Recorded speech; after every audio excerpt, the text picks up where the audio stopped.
Hey, what is up, network? I'm going to make this video real quick for you just so I get it out of the way. I didn't want to schedule a live and rush everybody. So what I'm going to do is I want to make this video, watch it, and then we'll circle back. I'll schedule something this week for a group call, and we can all work through this together because it's very, very valuable. I keep finding the same thing in everybody I talk to. So I'm going to show you where to build in some cash flow infusion, some security, and the ACE cards, right? The ACE cards that we all hope that we have in our back pocket right now. So let me share this with you. There we go. And I'm going to zoom through it because I just want you to go through it. I'll give you a copy of this document. And then let's talk about it. All right. So I'll schedule a call for probably Friday or Saturday this week. And we'll get on a group call and we'll talk through this. So just watch this overview, do the work, get as much of it done as you can. If you have any questions, just drop them in the comments, and we'll circle back and do a group call. Now, remember that wealth is not growing during a crisis or a downturn, economic downturn. That's the rhetoric out there that people get rich during a recession. I know what they're trying to say, and that is fairly accurate, or it can be accurate. It is not false anyway, but you don't actually get wealthy during a recession, right? You plant the seeds. If you think about the stock market, if the market crashes and you put a bunch of money in, you don't get it back while you're still in a recession, right? You've planted the seeds. So this is a time to plant seeds. It is not a time, in my opinion, it is not a time to push for more revenue, right? You reap and you sow, and you reap and you sow, right? And it's time to sow. Understand that people don't actually get wealthy during a recession. That's the rhetoric. People get wealthy because they do things during the recession that plant seeds, hedge downside, build wealth, have upside, all that stuff. Okay, so we have two main questions, and we have two objectives that when we talk to people, they keep coming up. Preventing churn.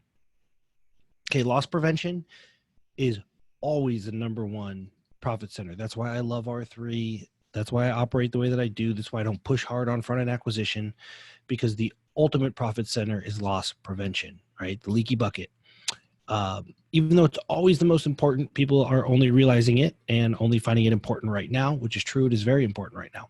All right, additional streams of income. First question I get is, how do I get additional streams of income? This is a very, very dangerous way of thinking because everybody's always thinking about introducing something new and pivoting.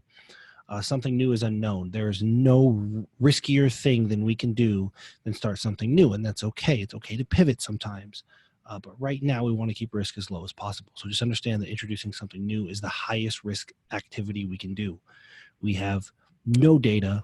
We have no baseline. We've only heard people talk about stuff, which means exactly nothing on the internet. And we have to create favorable asymmetry in our favor in as many ways as possible. And all that means, very similar to the people that get wealthy during a recession, it means that chaos benefits some people more than others, right? The wealthiest people I know are actually really excited that we're going into a recession because they have created asymmetry in their favor, okay? So we want to create asymmetry as much as possible in our favor. What most of us are doing is the opposite. We're pushing really hard, and yeah, we're making money, or we're losing weight, or we're moving in one direction, but the risk that we are accumulating is so great, it's actually greater than the reward, and we only realize it when something bad happens like this. Okay, so the bad news, the economy over the last 10, I rounded, I think it's 12, 15, I don't know, 13 years has made it easy for us to get lazy and procrastinate. None of us consider ourselves lazy, but then when this happens, we look back and we look at all the things that we probably should have done, and we just didn't because things were good enough that we didn't have to. I've talked to at least a dozen people last week. They don't have a pipeline. They couldn't name 5 prospects that are a good fit, and even if they could, they wouldn't know where to find their contact information. They haven't built or focused on maintaining any kind of recurring revenue, which is out of control, right? Or back-end program.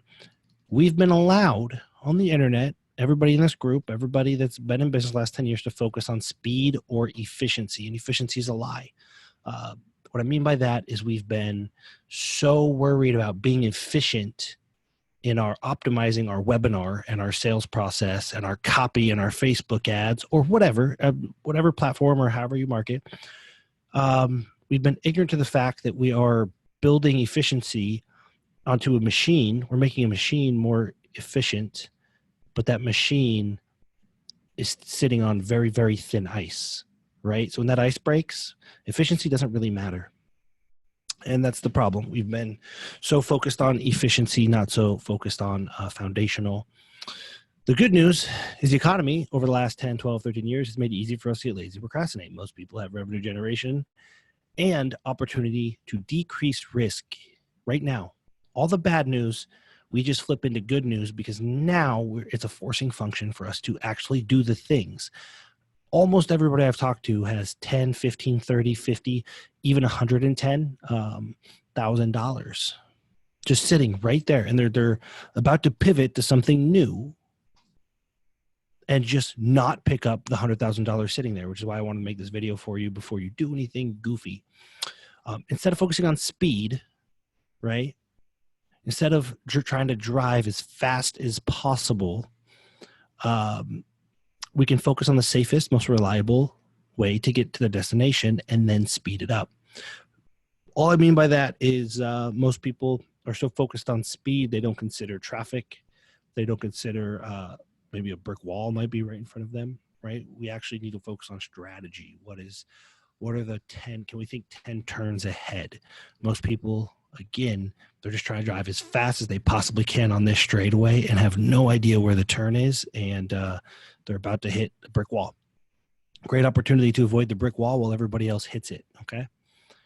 So here's the process. Here's what I've walked in almost everybody through and found something significant. Identify what you're going to sell or offer or focus on. And I'll tell you what I mean by that in a minute. It can be your own stuff, which I do recommend. It can be other people's stuff, which is also very feasible depending on the nature of your current business. I'll walk you through that in a minute. Run it through Dan's filters. Hey, this is how I've always made decisions. Dan Nicholson gave me the language for it and the framework and organized it and actually distilled it down into 4 filters, which I'm going to share with you. 2 are qualitative and 2 are quantitative. Once we've run all of our ideas through these filters, we're going to rank order them based on order of magnitude. Again, stole that language from Dan. And then we're going to segment our assets and our audiences, and we're going to run integrated campaigns. Consistently have found so much money. I got a text from Shay Rowbottom yesterday that said, oh my God, that was the easiest money I ever made. Talked to a few others that said, wow, this gives me, at least I know that everything's going to be okay. So I want to give you that. Identify what you might focus on. Okay, identify what you might focus on. Some considerations. Relative change. The more different it is than what you do now, the more unknown it is. Volume, right? If you want to offer a $97 thing, that's fine. But if you only have an audience of 100 people, you see where the ceiling is, right? So there's a volume consideration. If you want to do a low ticket thing, you have to have an audience or borrow an audience or go the JV route, and that's fine. Do not think that offering a lower ticket thing is going to move the needle if you don't have the audience, okay? You can borrow the audience. You can have my audience, but you need to consider this because a lot of people are saying, I'm going to do a $397 course. And like, based on the way they market and sell and their foundation, they would sell like 7 of them. And that leads to complexity tax, right? Oftentimes we do things that generate revenue, but we've created so much work and complexity unknown that it costs us more in complexity than we made in revenue. Now we have to manage 4 things and things are slipping through the cracks. We're not selling our high ticket thing because we got to manage our low ticket thing, and yet there's a complexity tax, okay? So the more complexity you create, the more profit you will need to generate, disproportionate to the amount of work that you do to pay for this complexity tax. So don't change too much. Be aware of volume and understand complexity tax. Launching a whole new program and making $5,000 is cool until it costs you $8 or $9,000 in hard cost and opportunity cost over the next couple of months, right? So make a list of your ideas, and then we're going to run them through filters. One step at a time here. Make a list of your ideas. All right. So for me, it might be R3 class, maybe big public events, office days, virtual office days, maybe some done with your group coaching, maybe some build SOPs. It's not always stuff to sell. Maybe I just need to focus on this to plug the holes. The letter, affiliate stuff. This is just an example. So make a list of all the things you might want to do. I might do a low ticket course. I might do a master class. I might do a newsletter, all that stuff. Okay. And then once you have your list, these are the questions. I'm going to go straight to here. We need to create asymmetry. Okay. Building something as a revenue generator is the most dangerous, riskiest, ridiculous thing to do, because the fact is we have no idea what is going to generate revenue. We have no certainty around that. If we did, we'd be billionaires, all of us. We actually don't know how hard something is going to be to buy, how big the market is. We don't know any of that stuff. So we never want to lead with revenue generation. So Dan has these cash flow engineering filters. In order for something to be considered, it must satisfy 3 of these requirements. Okay, is there a time savings, and is there a forcing function? It's a qualitative. Quantitatively, is there a cost savings, and is it a revenue generator? So for example, R3 class, I built R3 class because I was having the same conversation. I was having 3 or 4 hours a week of the same conversation. And so it was on my list. I said, if I build this, there's definitely a time savings. Okay. Now, how do I want to build this and sell this? Well, if I do it as a master class and I launch it right now and I take people's money, I don't want to give the money back. So it's a forcing function. Right now, I have to show up and teach this thing I've been avoiding sitting down and teaching, because it's easier for me to answer questions. So I knew I needed something like this to lead into the network and velocity and all that stuff. So it's time saving. It's a forcing function. Is there a cost savings? Maybe I could somehow convince myself there was, but could it be revenue generator? Yes, I collected money from it almost immediately. Okay, so 1, 2, 3. I would say, could it be a revenue generator? Because we don't know. Right. Now here's another. I could say, hey, I really need to launch this done with you course. Right, this course with done with you support. Is there a time savings? Of course. If you are going from what you currently do and turning it into a course, there's a time savings there, right? It's a forcing function. Yeah, you're forcing yourself to codify your information. Is there a cost savings? Maybe. Maybe if you have one-on-one staff right now and you can move that to group and get rid of some of your overhead. Yeah, maybe. Could it be a revenue generator? Yes. So if you do strictly one-on-one and you're thinking about maybe moving to a group, that might be a good move here, right? Because it passes these filters. So what you need to do is list all these things out. What we're really looking to do is say, you know what? Office days, it's not a time savings. It's not a forcing function. There's not really a cost savings. It could be a revenue generator. That is not the thing I'm going to focus on right now. I love office days, but remember, we're in a time where we eliminate risk. If it doesn't pass through 3 of these filters, it's too risky to do right now. You build SOPs. Maybe there's a time savings. It's a forcing function. And you decide, you know what? I could build this in a way where I could turn around and sell it to other, I don't know, let's say you have a restaurant, you have a hamburger joint, which would be horrible for you right now. Let's say you have an accounting firm like Dan Nicholson. Say, hey, look, if I build these SOPs, it's going to save me a ton of time. It's something we've been meaning to do. There actually is a massive cost savings in just waste. And I could turn around, I could sell it to other accounting firms, right? So that's a pretty high leverage thing to do right now because there's loss avoidance, and it addresses all these. It passes through all the filters, okay? So make your list and filter them. If it doesn't satisfy 3 of the criteria, it doesn't matter if it's a win or not. It doesn't matter how high the upside is because the risk is too great. It doesn't matter how high the upside of it is if you're going to fall through the ice and drown anyway, right? So go ahead and do that, guys. Once you have that, once you have your list and you know what you're going to offer, you know what you're going to focus on, Segment your assets and audiences. We're going to create more asymmetry because we're going to make a bunch of money without spending money. You've already put in the time, the effort, and the money to acquire your audience, or you've built a relational capital with people like me to borrow my audience, right? I want you to go through every application, every conversation, and every calendar invite. It might seem like a lot. This is how business has been done since the beginning of time, up until like webinars let people get lazy. Go through every application. You just go in your Google Calendar and pull up all the names, or go to Woofu or Typeform and download all the applications, right? And segment people into good fit now, good fit later, not a good fit. That's the most important thing right now. Okay, get as detailed as possible in your notes. So this is my sample one that I use. You see, not a good fit later, good fit now. This is where you go fishing when you're freaking out. Don't go blast on LinkedIn or Facebook or panic. Like, these people have already taken the steps that they're interested. You know they're a good fit either now or later. You've already paid for the acquisition, right? Let's get these people. Let's reach back out to them. Many, many times for clients, I've called and I've said, hey, you're a good fit for Shay's bootcamp program. I'm just curious why you didn't buy. All my notes say you're a good fit. And they're like, oh, well, is there any chance you could break it up into 2 payments? Yes. Boom. Done.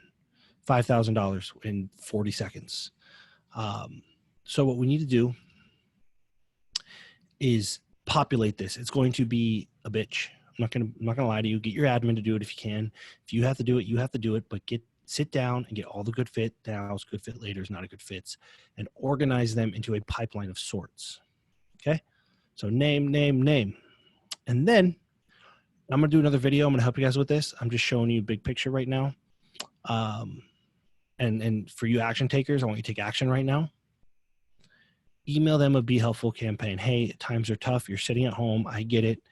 But I remember, if they're a good fit now, you better know something about it. I remember that you have 2 kids and your husband, just got laid off or whatever. Say, so what I'm doing is I'm actually doing a virtual exercise program, or I'm doing a lower investment version of my bridge to fulfillment program, or whatever, right? And what we're doing at times like this, and then you just say something helpful, tell them very, very helpful. This is what you need to do at a time like this, because when this coronavirus lockdown ends, you want to be prepared, or whatever. Just be as helpful as possible to these people and as custom as possible, and then shoot them an email. And then text them and say, hey, Jeff, I just emailed you. I don't typically email stuff like this. Will you just let me know that you got it? And out of like just being a nice human, he'll be like, oh yeah, cool, I got it. And he'll go find it and he'll pull it out of spam and he'll read it.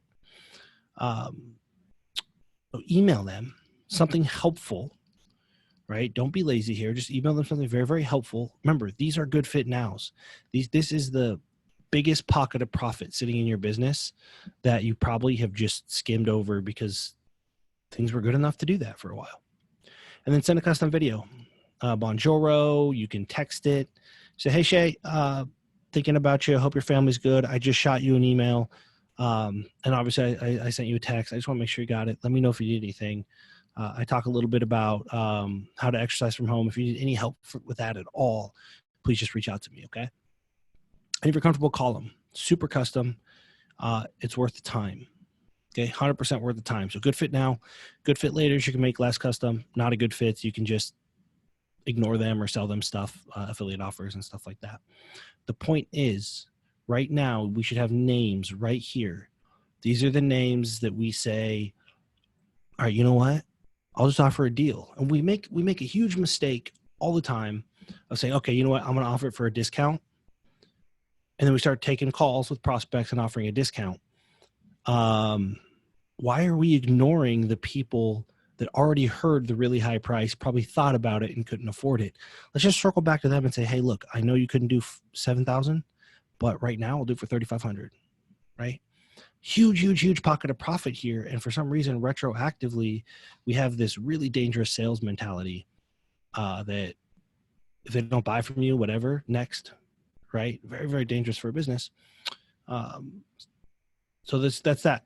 This should be nice, and you should spend today, tomorrow, just filling this up. Good fit now, good fit later, not a good fit. If you're not willing to do that, you've got all kinds of other problems. Send them a helpful campaign. Email, right? We want to be clear on what we're offering here because it might be a lower touch version or a cheaper version or a different version of what they've heard before, which is awesome because they're already anchored to a really high value thing. And then send them. Just send them out. Start these conversations. If you're comfortable with phone calls, call them. These people just need to be talked to. You do the same thing to your best clients. Your good fit nows, like you might have somebody in a lower end program and they're ready for a bigger one. Same exact process, right? Good fit now, good fit later, not a good fit for the upper level program. All right. Additional thoughts. If you have a service like a gym, Tasha with fertility, if you have a service where they have a service ongoing and they may have to pause it, or you only charge them once, but they have lifetime access, you can provide the service as long as they follow your plan, right? So I will keep you in the program. I know times are tough, but I will keep you in the program until you are pregnant, as long as you follow my exact plan. You take these supplements, you take, you use this product, you use this way, you do this every day. And inside of that plan are all the things you actually recommend, but you get affiliate links for them, right? So there's still some income coming in, even though they're not on a recurring payment of sorts, right?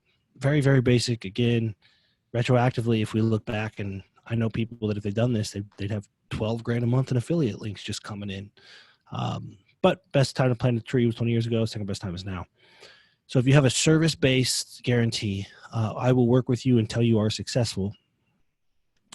Then the caveat is as long as you follow the program exactly as it's written, which that's what it should be, right? And as the program is written, you get as many affiliate links from trusted providers as possible. So you're still getting that, income, even though they're not paying you directly, right? And then we flip the script. You find other people that have service-based guarantees. You teach them what I just taught you, and it is your affiliate links that go into their service guarantee. Okay. But I'm telling you, the big money is right here. It's sitting right there. And please do not do something new. If it does not, where's it at? Save you time. It does not also save you cost, and it's not a forcing function for something that you know you need to do anyway. Don't bank on it being a revenue generator. Very, very risky. This is where people that understand the long game separate themselves from people that are chasing whatever easy money they can find, because they're in trouble right now. Okay, so here's the deal. What I'm gonna do is I'm gonna figure out a date and time. I'm gonna put it out there. We can do a Q&A, and obviously you can always schedule a call with me, but I'd rather do this as a group, mostly because same thing. I'd rather have this conversation one time with all of you than 42 separate times. Cool. All right, get to work.